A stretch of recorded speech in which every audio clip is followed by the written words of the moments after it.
আসসালামু আলাইকুম, welcome back to my channel.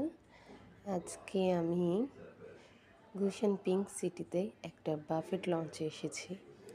ওখানে সচরাচর সব আইটেমের ভিতরে আমার থেকে ভাতটাই খুব ভালো লাগে। আমি অন্য কিছু পছন্দ করি না, তো আমি সুশি নিয়েছি 2 আইটেমের। এরপর বিভিন্ন বিভিন্ন ধরনের ভর্তা নিয়েছি, বেগুন ভর্তা, ডিম ভর্তা,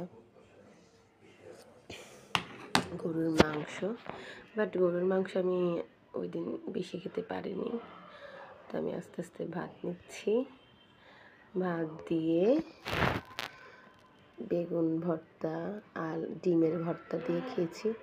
বাট স্পাইসি এত ছিল না, টেস্টটা সচরাচর একটু একটু মিষ্টি ছিল, বাট আমার থেকে একটু ভালো লাগেনি। এরপর একটু লেবু দিলাম যেন টেস্টটা বাড়ে। এরপর এই ভর্তাটা মজা ছিল,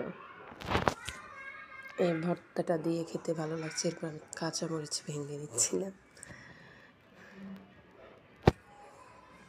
বাসার রান্নাই আমার থেকে ভালো লাগে।